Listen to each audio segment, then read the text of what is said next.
नमस्कार प्रिय मित्रों, में ज्योतिषकार कमल आप सबका हार्दिक अभिनंदन करता हूं आपके अपने इस प्यारे यूट्यूब चैनल एस्ट्रो कमल में। दोस्तों, आज मैं आपको एक ऐसी साधना बताऊंगा जो अनुभूत है भी और नहीं भी। मतलब ये कि जिन्होंने ये साधना की अपने जीवन में, जिनको ये सिद्धि प्राप्त हुई, उनको इसका गहरा अनुभव था और मैंने उनके पास में बैठ करके जो सिद्धि उनके पास है उस सिद्धि के अधिष्ठाता से बातें की है, उनके साथ रात गुजारी है, एक रात उनके साथ रहा हूँ। इसलिए मुझे इसके बारे में काफ़ी कुछ ज्ञान है। और जिन्होंने ये साधना की वो मेरे मित्र हैं, मनोज दास करके बंगाल से हैं।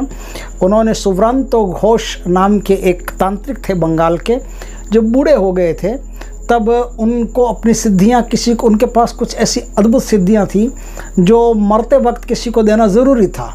अगर नहीं देते हैं तो उनकी जो आत्मा है वो नया शरीर धारण नहीं कर सकती और यूं ही भटकती रहती है अंतरिक्ष में। तो इस बात को लेकर के उन्होंने अपनी जो सिद्धियां हैं वो सिद्धियां मनोज दास को गिफ्ट में दी कि आप इनको संभालो और मुझे निर्भर करो। तो ये देव योग से उनको कोई सिद्धियां प्राप्त हुई। उन्हीं सिद्धियों में से एक सिद्धि का आज हम जिक्र करते हैं जो जिन्नों के सरदार की सिद्धि है। जिन्नों का सरदार, उसकी सिद्धि बड़ी प्यारी सिद्धि है और ऐसी सिद्धि है कि मतलब एक ये समझ लो कि किसी के माँ बाप नहीं होना तो जिन सरदार के रूप में उसको माँ बाप मिल जाते हैं। वो माँ का भी प्यार देता है और पिता का भी प्यार देता है अपने साधक को। इस तरह से बच्चे की तरह साधक को संभाल के रखता है, उस पर कभी कोई आँच नहीं आने देता, उसको हमेशा सुरक्षित सिक्योर रखता है। कर्ज से, चिंता से, दुख से, किसी भी प्रकार से उसको पीड़ा नहीं पहुंचने देता। इस प्रकार की प्यारी साधना है, मेहनत वाली साधना है। थोड़ा मेहनत लगता है, श्रम लगता है, लेकिन साधना सिद्ध हो गई तो फिर आपको मुड़ के देखने की ज़िंदगी में ज़रूरत नहीं है। मेरे एक यूट्यूबर थे, यूट्यूब के व्यूवर थे, मैंने कोई जिन की साधना दी थी। उन्होंने कहा था कि आप आदेश तो हम ये साधना करना चाहते हैं। मैंने कहा ये नहीं, अब थोड़ा 1-2 दिन रुको, मैं आपको जिन सरदार की साधना दूंगा, क्योंकि उसका मेरे को अनुभव भी है ना। तो उसमें मैं जानता हूँ कि जिन सरदार कैसा है, वो कैसे बात करता है, किस प्रकार से उसका हाव भाव रहता है, किस प्रकार से उस साधक को संभाल के रखता है। तो उनको तो मैं अच्छी तरह से जानता हूँ भाई। जिनके बारे में मैं जानता नहीं, उनके बारे में चलो साधना तो दे दी, किसी से सुनी सुनाई साधना दे दी, ठीक है, लेकिन खुद का अनुभव नहीं है, उसमें मज़ा नहीं आता है। जिन सरदार की साधना करो, अपना अनुभव है, उसमें मज़ा आता है, अपन आपके साथ में खड़े हैं। कोई भी परेशानी हो आप हमारे नंबर पर फ़ोन करके पूछ सकते हो, हमसे परामर्श करके साधना कर सकते हो, और साधना में किसी प्रकार की कोई दिक्कत हो हम आपके साथ में खड़े हैं। आप वीडियो को पूरा अंत तक देखें। ऐसी गज़ब की साधना बड़ी दुर्लभ होती है और जो भी कोई साधना को कर लेता है ये बड़े भाग्य से मिलती है। इसलिए कहता हूँ कि छोड़ के मत जाइए, वीडियो को पूरा देखिए। और यदि दोस्तों अब तक आपने हमारे चैनल को सब्सक्राइब नहीं किया है तो निवेदन है आपसे कि हमारे YouTube चैनल एस्ट्रो कमल को आप सब्सक्राइब कर लें। पास में जो बेल आइकॉन का बटन है वो दबा दें ताकि हमारे ज्ञानवर्धक जानकारीपूर्ण वीडियो सबसे पहले आपके पास आ सके। दोस्तों, ये साधना क्या है, कैसे होती है, इसके बारे में अब हम आगे वीडियो में चर्चा करते हैं। दोस्तों, इस साधना में सबसे पहला जो चीज़ है वो स्थान होता है। स्थान कैसा चाहिए? तो स्थान ऐसा चाहिए जहाँ आवागमन नहीं हो। या तो शहर से बाहर कोई कमरा हो, वो ले लीजिए। कोई एकांत नदी का तट हो, वहाँ पर कोई पर्वत जिस पर कोई आपका ऐसे रहने का स्थान पहले से बना हुआ हो। जैसे हमारे एक मित्र हैं गोपाल जी जोशी, वो साधना करने के लिए हिमालय जाते हैं, तो हिमालय में उन्होंने कमरा ले रखा है, पहले एक कुटिया बना रखी है वहाँ पर, तो अपना सामान वामान वहाँ रखते हैं आराम से, और फिर ऊपर पहाड़ पर वो तपस्या करने जाते हैं, फिर वापस आते हैं, फिर महीना 1.5 महीना वहाँ रहते हैं, फिर वापस अपने काम में लग जाते हैं, औरंगाबाद चले जाते हैं और वहाँ अपना वो काम करते हैं कर्मकांड का वगैरह का। तो इस तरह से यदि आपका भी कोई कमरा ऐसा हो, रूम हो ऐसा कोई जो पहाड़ के आसपास हो, तो वहाँ आप पहाड़ पर ये साधना कर सकते हैं। गौशाला में ये साधना कर सकते हैं। पुराने टूटे हुए जो मंदिर हो, कोई पुराना खंडहर जैसा, इसमें कोई आता जाता नहीं हो, वहाँ पे की जा सकती है। ऐसी बहुत सी जगह हैं जो शांत हो एकदम। कुल मिला के साधना के लिए पहली शर्त होती है शांति। शांति आपके दिल में भी होनी चाहिए और शांति आपके वातावरण में भी होनी चाहिए, तब साधना आपकी फलीभूत होती है। वरना साधना में काफ़ी डिफ़िकल्टीज़, काफ़ी प्रॉब्लम, स्ट्रगल आपको करने पड़ते हैं।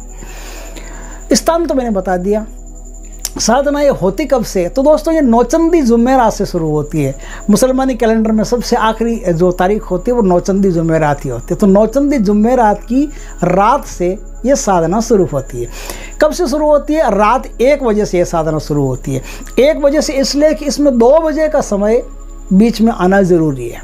रात 2 बजे का समय इस साधना में बीच में आना ज़रूरी है। इसलिए 1 बजे से आप शुरू करोगे, 786 मंत्र इस पे पढ़ने पड़ते हैं, तो आपका 1 घंटे से ज़्यादा समय तो लग जाएगा उसमें। तो 2 तो बज जाएंगे। अब इसमें 3, 3.5, 4 भी बज सकते हैं अगर आपकी स्पीड अच्छी नहीं हो। अगर आप नए साधक हो तो आपको थोड़ा टाइम लग सकता है, तो 2.5-3 घंटे भी लग सकते हैं। कोई ज़्यादा इसमें नहीं है। बस ये टाइम आपका जो है ना, ये टाइम आपको स्पेंड वहाँ पे करना है कि 2 बजे का समय जो है वो बीच में आना ज़रूरी है। इस प्रकार से मैंने बता दिया कि ये साधना कब से होगी, कितने बजे से होती। दोस्तों इस साधना में माला कैसी चाहिए? इस साधना में माला चाहिए सफ़ेद हकीक की या हरे हकीक की। हरे हकीक या सफ़ेद हकीक, दोनों में से कोई भी माला हो, आप वो माला लेकर के इस साधना को शुरू कर सकते हैं। दोस्तों इसमें कई लोग पूछते हैं कि आपने सुरक्षा घेरा का नहीं बताया तो था, लेकिन क्या है, मैं इस्लामिक जो बात है उस तरीके से बोल गया इसलिए समझ में नहीं आता। फिर कहता हूँ, सुरक्षा घेरा जो आप कोई भी मंत्र जानते हैं, चाहे साबर जानते हैं, वैदिक जानते हैं, कोई भी जानते हैं, उस मंत्र से अपने चारों तरफ सुरक्षा घेरा पहले बना ले। 2 बंधन होते हैं, देह का बंधन होता है और स्थान का बंधन होता है। दोनों बंधन पहले कर लें अच्छी तरह से, खुद को बांध लें, शरीर को और स्थान को बांध लें। सुरक्षा घेरा पहले बना करके फिर आप साधना करें। यदि आप इस साधना में सुरक्षा घेरा चाहते हैं तो आप इस साधना में 21 बार आयतुल कुर्सी का पाठ करके, आयतुल कुर्सी आती है, आप किसी मौलाना से पूछ लेना, नहीं तो मुझसे पूछ लेना। मैं आपको आयतुल कुर्सी पर अलग वीडियो बना के दे दूंगा, नहीं तो आप संपर्क करोगे तो मैं आपको आयतुल कुर्सी बाकायदा आपके व्हाट्सएप पर दे दूंगा। ठीक है, कोई भी परेशानी हो आप संपर्क कर सकते हो। तो आयतुल कुर्सी भी मैं आपको दे दूंगा। उस आयतुल कुर्सी से क्या करना पड़ता है? 21 बार आयतुल कुर्सी का पाठ कर लिया। ये जो उंगली होती है, पहली उंगली इंडेक्स फिंगर, इस इंडेक्स फिंगर को शहादत की उंगली बोलते हैं। इस शहादत की उंगली से अपने चारों तरफ एक राउंड करना पड़ता है, घेरा करना पड़ता है। जहाँ बैठे हो उसके चारों तरफ एक बड़ा सा घेरा करना पड़ता है। बड़ा सा का मतलब होता है, कभी कभी साधना में ऐसा भी होता है कि आदमी साधना करते करते मूर्छित हो जाता है, तो आपकी गर्दन भी घेरे से बाहर नहीं जानी चाहिए, आपकी गर्दन भी घेरे के अंदर रहनी चाहिए। इसलिए बड़ा घेरा ज़रूरी है। ये साधना मैंने बता दिया कि स्थान कैसा होना चाहिए, तो इशार कैसा होना चाहिए, इशार का मैंने बता दिया। स्थान कैसा होना चाहिए, चाहे जहाँ भी आप साधना करो, स्थान पहली शर्त है सुगंधित रहना चाहिए, धुआं उसमें होना चाहिए। धुएं का मतलब है आप लोबान की जो धूप करोगे ना, जब तक साधना चलेगी तब तक लोबान की धूप चलेगी। लोबान की धूप से धुआं होता है और उस धुएं में जिन आकर्षित होता है, जिनों के जो सरदार होते हैं वो आकर्षित होते हैं। तो धुआं आपके उस साधना में ज़रूरी है। रूम सुगंधित होना चाहिए। जन्नत फिरदौस का इत्र आता है बाज़ार में, ओरिजिनल इत्र मंगवाना आप। जन्नत फिरदौस का जो इत्र हो, उस इत्र से आप खुद को भी इत्र लगाएं और जिन सरदार को भी आप जन्नत फिरदौस का इत्र लगा करके आप ये साधना करें। मतलब लगा करके क्या, उनको जो जिनकी हम कल्पना करते हैं कि भाई पश्चिम दिशा में हम अपना मुंह रख करके बैठते हैं साधना में, तो एक पहले एक जो आसन होता है, दरी होता है, वो बिछा लें। वज्रासन में मुसलमान जिस तरह से नमाज़ पढ़ते हैं उसको वज्रासन हम कहते हैं, तो उस वज्रासन में ये साधना होगी। तो उस जब साधना आप कर रहे हो तब आप जन्नत फिरदौस इत्र की शीशी आप वहाँ चढ़ाओ। पहले खोल करके चढ़ानी है, खुली शीशी रखनी है ताकि उसकी सुगंध चारों तरफ फूटती रहे। माहौल सुगंधित होना चाहिए, लेकिन एक शर्त है, वहाँ पोछा नहीं लगना चाहिए। इस बात का हमेशा ख्याल रखें, क्योंकि आपकी साधना एक दिन नहीं कई दिन तक चलेगी, तो वहाँ पोछा नहीं लगना चाहिए। 21 दिन की साधना होती है। कितने दिन की होती है? 21 दिन की, 21 डेज की। 21 डेज में यदि आपको सिद्धि नहीं मिलती है, मिल तो जाती है, कोई बड़ी बात नहीं है, लेकिन फिर भी अगर किसी कारण से मान लेते हैं कि 21 डेज में सिद्धि नहीं मिली, तो आपको फिर 21 डेज 21 दिन फिर लगातार चालू रखने हैं, बंद नहीं करने।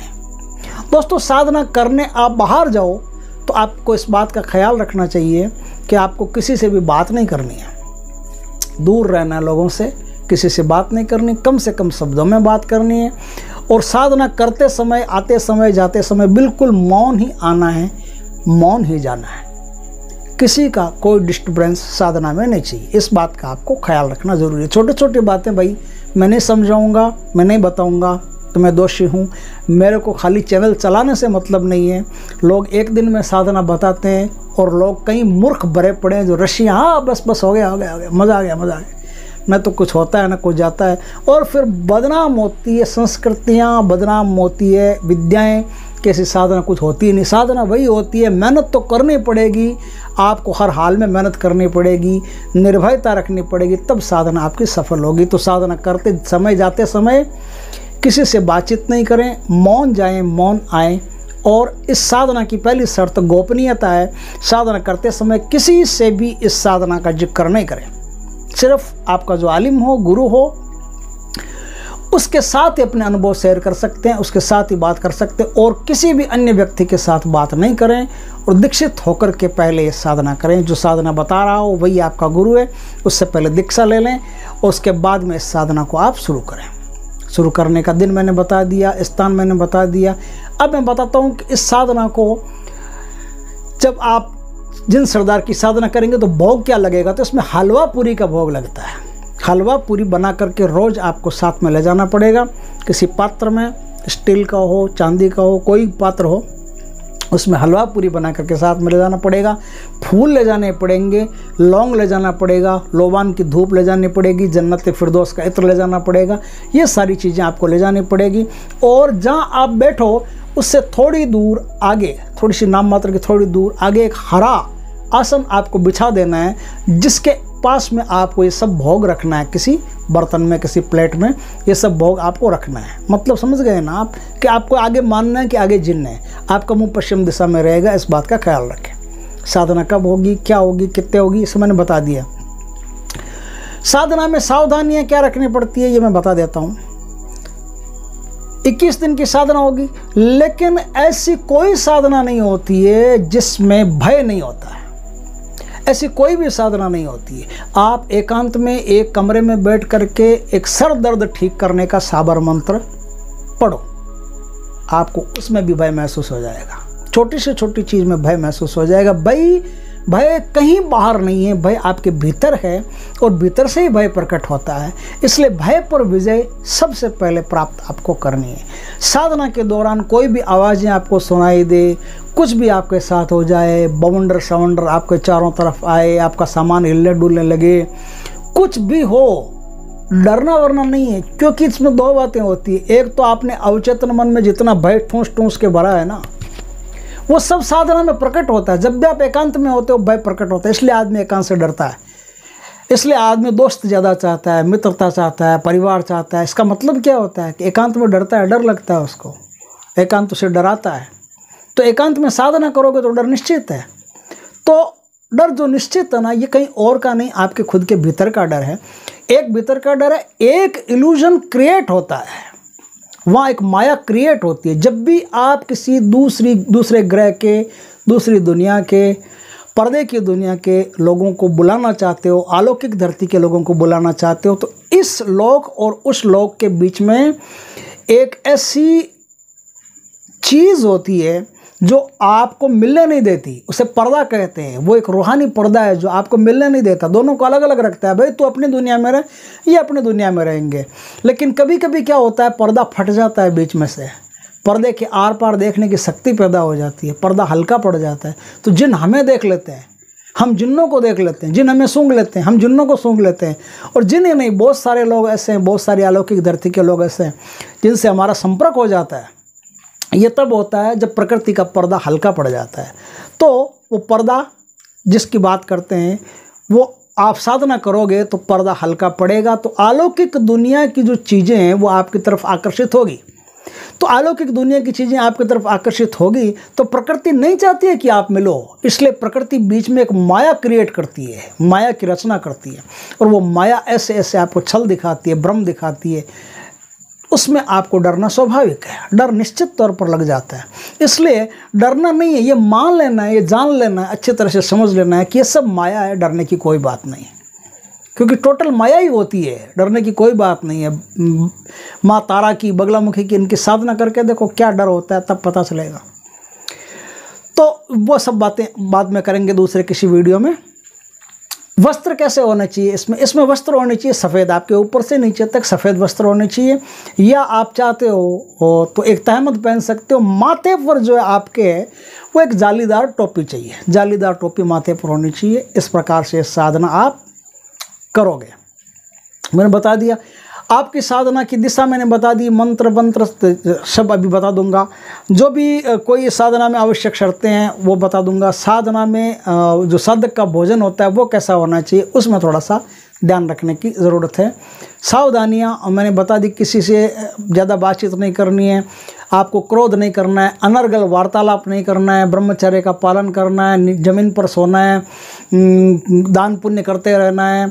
आपको झगड़ा तो किसी से नहीं करना है, लड़ाई ज़्यादा ज़ोर से आवाज़ नहीं निकलनी चाहिए। आपकी आवाज़ ऐसी रहनी चाहिए जो मधुर हो और कर्णप्रिय हो। आपकी आवाज़ कर्कश नहीं होनी चाहिए। साधना का ये पहला सूत्र है, पहला नियम है। दो बातें साधना में विशेष होती है, जो एक तो ब्रह्मचर्य है और दूसरा आपका क्रोध है। ये दो आपकी साधना की ऊर्जा को तत्काल निकाल के बाहर फेंक देते हैं और आपको जीरो पर ले आते हैं।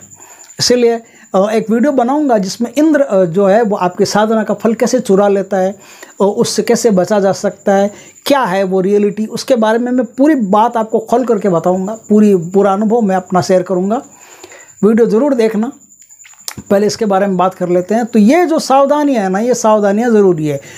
अब साधक का जो भोजन है ना वो कैसा होना चाहिए, इस पर थोड़ा ध्यान देने की ज़रूरत है, क्योंकि इस साधना में क्या होता है, ये एक पूर्ण पवित्र और सात्विक साधना है। इसमें आपके मुंह से किसी भी प्रकार की बदबू नहीं आनी चाहिए। तो शराब मांस की तो बात ही छोड़ दो कि ये तो दूर दूर तक नहीं रहते हैं आपको इसमें लहसुन और प्याज और मूली और हींग, इन चीज़ों का भी उपयोग नहीं करना है। वो सारी चीज़ें जिससे पेट में गैस बाहर निकलती हो या गैस बनती हो, है ना, तो वो जो चीज़ें हैं वो आपको खानी नहीं है। उन चीज़ों को अवॉइड रखना है, कम से कम 21 दिन तक तो अवॉइड रखना ही रखना है। मुंह से बदबू आएगी तो जिन आकर्षित नहीं होगा, मुंह से खुशबू आएगी तो जिन आकर्षित होगा। कई लोग ऐसा भी करते हैं कि उच्छिष्ट जो साधनाएं होती है उन साधनाओं में पहले लौंग खा लेते हैं और लौंग खाते खाते बात साधना करते हैं, लेकिन आपको ऐसा नहीं करना है। साधना से पहले लौंग खा लो, इलायची खा लो, उसके बाद में कुल्ला कर लो पानी से अच्छी तरह से, और फिर उसके बाद में साधना करो। आपके मुंह से खुशबू आनी चाहिए, कुल मिलाकर के बात यह है, बदबू नहीं आनी चाहिए। तो ये साधना की शर्त है, साधना की बारीकियाँ हैं जो बिल्कुल ध्यान में रहनी ज़रूरी है साधक के। मैंने देखा है भाई, यूट्यूब पर चैनल है लोगों के, साधना के बारे में फेमस चैनल भी है, बड़े बड़े चैनल भी हैं, और बंदे क्या करते हैं 25-25 हज़ार रुपया साधना का लेते हैं। मंत्र बताते नहीं है, मंत्र को ऐसे ब्लॉक कर देते हैं। मंत्र भाई हम हर किसी को नहीं बताते मंत्र, वो दीक्षित होना पड़ेगा गुरुजी से पहले। तो गुरुजी से बात करो, गुरुजी से दीक्षित हो, उनको पहले 25,000 21,000 ऐसा कुछ दक्षिणा, भारी दक्षिणा दो गुरुजी को। फिर गुरुजी ठप्पा लगाएंगे आप पे, फिर ठप्पा लगाएंगे, फिर आपकी सिद्धियाँ आ जाएगी। न तो कोई सिद्धि आती है, न कोई विद्या आती है, कुछ नहीं आता। अरे जब बता ही रहे हो तो क्या तकलीफ़ है यार, कौन सा कोई बिजनेस है? आपको यूट्यूब से अपने आप पैसा मिलेगा, तकलीफ़ कहाँ है? कुल मिला के आपका जो साधक है वो देखना तो चाहिए ना वीडियो, उसको समझ में तो आना चाहिए। साधना करेगा नहीं करेगा, ये तो बिना गुरु के वैसे भी कोई साधना होती नहीं है। दीक्षित तो आपसे होना ही पड़ेगा। तो फिर आप क्यों ऐसी बातें करते हो, क्यों छुपाते हो, क्यों मंत्र नहीं बताएंगे, ये नहीं बताएंगे, वो नहीं बताएंगे, हमसे संपर्क करो तब बताएंगे। इतना व्यापार बना रखा है इन लोगों ने, पूछो मत आप। चलो छोड़ो, वो तो जिसका जैसा कर्म है वैसा फल मिलेगा, उसको हमको क्या लेना देना। लेकिन जो बातें हैं वो बता देता हूँ।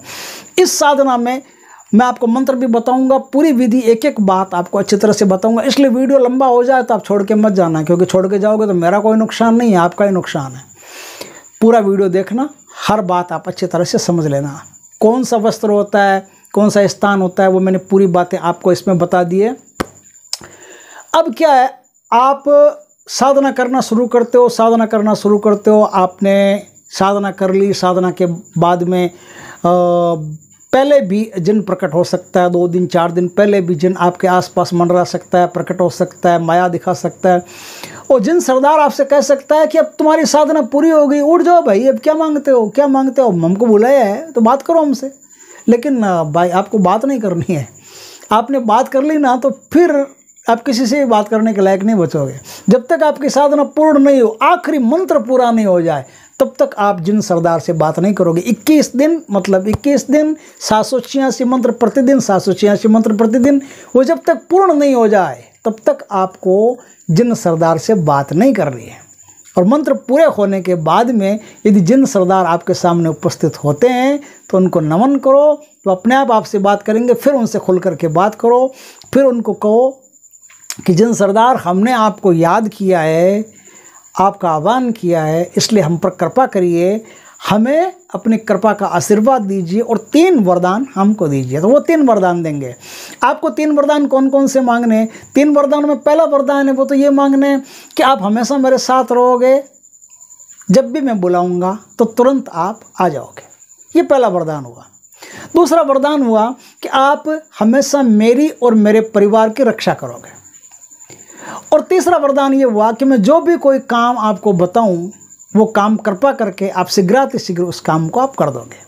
तीनों वरदान में वो वरदान दे देंगे आपको, हाँ भर लेंगे, अपना आशीर्वाद दे देंगे।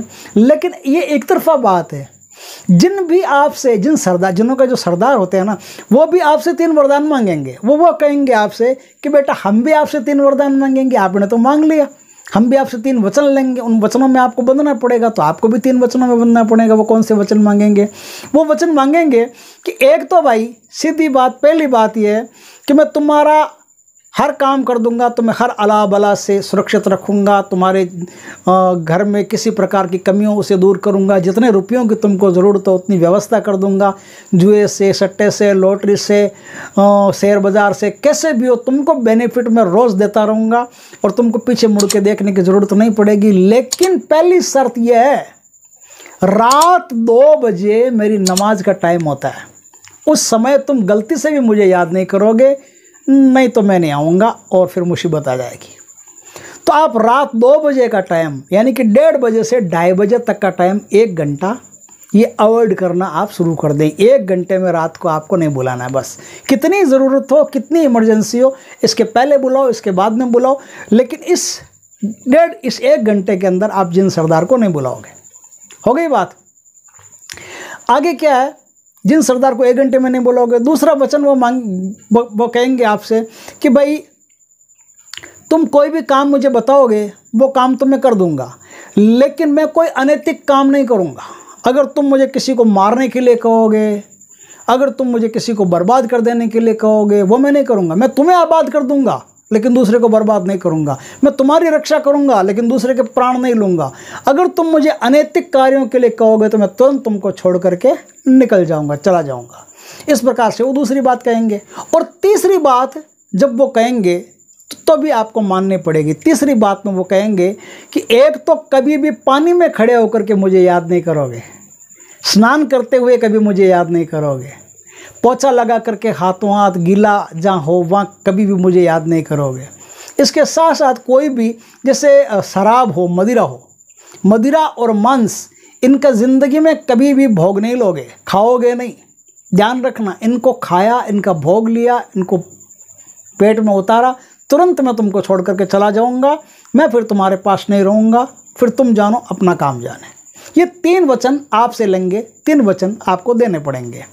3 वचन देने के बाद में अब जिन सरदार आप पर प्रसन्न होंगे, वो प्रसन्न होते ही क्या करेंगे, आपके सर पर अपना हाथ रखेंगे। तो आपके सर पर एक जालीदार टोपी, आपको याद हो मैंने कहा था कि जालीदार टोपी होती है, वो टोपी तुरंत गायब हो जाएगी और उसकी जगह एक रूहानी टोपी, एक आसमानी टोपी आपके सर पर आ जाएगी।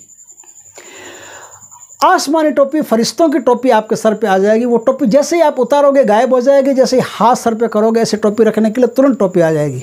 वो टोपी इनविजिबल रहेगी, आपके कभी भी उसको कोई देख नहीं सकता। और जैसे ही आपको जिन्न को याद करना हो तब वो टोपी आपके काम आएगी। तो तब आप ऐसा जैसे कोई मुकुट पहनते हो या टोपी पहनते हो, ऐसे हाथ करोगे ना, तुरंत आपके सर पे टोपी आ जाएगी। आपको याद कैसे करना है? याद करने के 2 तरीके। एक तो कोई फूल हो, पुष्प कोई भी हो जिसमें सुगंध हो, ऐसा पुष्प हाथ में लेकर के 7 बार आप जो आज मैं मंत्र बताऊंगा उस मंत्र का आप जाप करोगे। मंत्र का जाप करते ही वो आपके सामने प्रकट हो जाएंगे। और या फिर लौंग, जो फूलदार लौंग होता है ना, फूलदार लौंग अपने साथ रखोगे। पूजा में मैंने कहा फूलदार 7 लौंग चाहिए, 7 लौंग फूलदार पूजा में भी आपको रखने पड़ेंगे रोज़, लेकिन आपको जब याद करना पड़ेगा जिन्न को, तब भी आपको 7 लौंग हाथ में चाहिए। 7 लौंग हाथ में लेकर के जिन सरदार को याद करो। याद करते ही जिन सरदार आपके सामने प्रकट हो जाएंगे, और प्रकट होने के बाद में आपको क्या करना है, कोई काम देना है। भाई काम दोगे तभी तो बुलाओगे, नहीं तो किस लिए बुलाओगे, कोई बातें तो करनी नहीं है। तो काम दोगे ना, जब तक वो काम करके वापस नहीं आ जाए तब तक आपको लौंग हाथ में रखना। इस बात का ख्याल रखें कि लौंग आपके हाथ से गिरने नहीं पाए, कहीं भी रखना नहीं है, मुट्ठी बंद रहेगी, लौंग हाथ में रहेगा। जैसे जिन सरदार वापस आ जाते हैं, आपका काम कर देते हैं, उसके बाद में वो लौंग आप विसर्जित कर सकते हो, कहीं भी रख सकते हो, पिंपल में रख सकते हो, बरगद में रख सकते हो, कहीं भी आप उन लौंग का उपयोग कर सकते हो, कहीं भी रख सकते हो। और टोपी तुरंत आपको उतार देनी पड़ेगी। जैसे हाथ करोगे टोपी गायब हो जाएगी, जैसे नीचे करोगे टोपी आ जाएगी। ये एक जिन सरदार की एक विशेषताएं हैं ये, किस प्रकार से वो आएंगे, किस प्रकार से जाएंगे। अब क्या है, आपके पास सिद्धि आ गई, शक्ति आ गई, पावर आ गया। दुनिया की कोई भी ताकत हो आपका कुछ नहीं बिगाड़ सकती, बाल भी बांका नहीं कर सकती। ये सब बातें, पैसे की भी आपके पास कोई कमी नहीं रहेगी, आपका आर्थिक स्थिति भी है वो काफ़ी ऊंची होती चली जाएगी। लेकिन क्या है भाई, इस साधना को कर लिया, सिद्धि प्राप्त कर ली। अब एक महत्वपूर्ण बात यह है कि इससे हमेशा मानवता के काम करना। आप इससे हमेशा बढ़िया बढ़िया काम करना, हमेशा ऐसे काम जिससे आत्मा प्रसन्न हो जाए, ऐसे काम। जैसे जैसे तुम ये काम करते जाओगे वैसे वैसे जिन सरदार तुम पर प्रसन्न होगा, खुश होगा। और जितना जिन सरदार खुश होगा उतना तुम्हारी सिद्धि लंबी चलेगी, उसकी लेंथ दूर तक रहेगी। नहीं तो अगर तुम अनैतिक कार्य में पैसा खर्च करोगे, कहीं रास रंग में खर्च करोगे, उड़ाओगे ऐसे, तो जिन सरदार फिर ज़्यादा दिन तक तुमको साथ नहीं दे सकते, फिर वो जल्दी तुमको छोड़ करके निकल जाएंगे। किसी भी सिद्धि को तुम बांध करके नहीं रख सकते। और एक और नियम है प्रकृति का कि दुनिया की कोई भी सिद्धि मिल जाए, आदमी कभी भी संतुष्ट नहीं होता है। वो अलग बात है, संतुष्ट होने का सवाल ही नहीं है, लेकिन फिर भी सिद्धि बताना है, वो मैंने बता दिया है। कोई भी सिद्धि हो आपको संतुष्ट नहीं कर सकती, सिर्फ परमात्मा की सिद्धि के अलावा। पर परमात्मा ही है जहाँ आपका आखिरी संतोष है, और कहीं कोई संतोष नहीं है। सिद्धि प्राप्त कर लेना मानवता के हित में है। तो आप मानवता को ध्यान में रख करके, देश को ध्यान में रख करके, जनता को, आवाम को ध्यान में रख करके, लोगों के लिए, दूसरे दुखी लोगों के लिए, दुख मिटाने के लिए आप इन साधनाओं को कर सकते हो। इससे और भी फायदे हैं।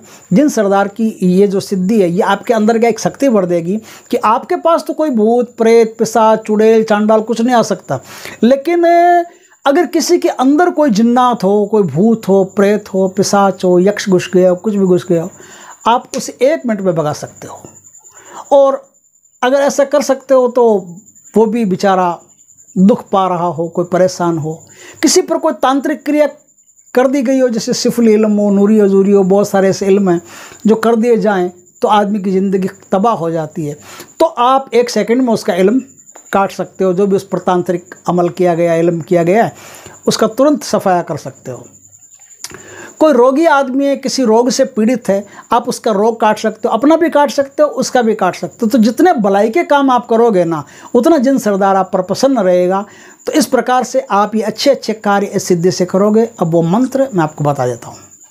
मंत्र है, सिर पे साफा, हाथ में सांग, कसे हैं बख्तर कशी लगाम, बैठ उड़तो आता है जिंदवीर रणधीर, धर्म ध्वज फहराती आवे, जिंदवीर बल खातो आवे, जहां बुलाऊं वहीं पधारे, कलदारन के ढेर लगारे, लौंग से बुलाऊं लोबान से बुलाऊं, फूल से बुलाऊं फूल में आवे, जो जो मांगू सो सो लावे, एक पलक ना देर लगावे, एक पलक ना देर लगाए, बुलाए बुलाए न आए, फलानी चीज न लाए, तो किले का जिंदवीर न कहावे, बजरंगी की सेवा में खटक लगावे, काली मैया को रुलावे, चांडाल की शराब में नहावे, मेरा बुलाया न आवे, तो गुरु भोला की आन, साबर बाबा को आवेश, मेरी भक्ति गुरु की शक्ति, शब्द साचा पिंड काचा, फुरो मंत्र ईश्वर का बाचा।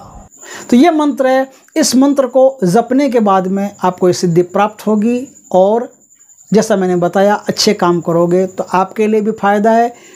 इस लोक में भी फायदा है, उस लोक में भी फायदा है। और अच्छे काम कभी भी आदमी को बंधन में नहीं बांधते हैं। आप निर्विचार भाव से, निर्विकल्प भाव से अच्छे काम करते जाइए। आपको आगे ये परेशानी नहीं होगी कि मुझे सिद्धि ट्रांसफ़र करनी पड़ेगी या सिद्धि को छोड़ करके मैं नहीं जाऊँ, कैसे जा सकता हूँ, आत्मा विचलित रहेगी। नहीं, आप अगर अपने लिए कुछ करते हो, सिर्फ अपने लिए ही करते हो, तो परेशानी है। आप जगत कल्याण के लिए कोई भी काम करो, कोई बंधन नहीं होता आपका। तो इस प्रकार से ये सारी बातें मैंने बताई, आपको अच्छी लगी हो, वीडियो अच्छा लगा हो तो वीडियो को लाइक करें, कमेंट करें, शेयर करें। और यदि पहली बार आप हमारे चैनल पर आए हो तो चैनल को सब्सक्राइब करें। पास में जो बेल आइकॉन का बटन है वो दबा दें ताकि हमारे ज्ञानवर्धक जानकारीपूर्ण वीडियो सबसे पहले आपके पास आ सकें। जय श्री कृष्ण दोस्तों।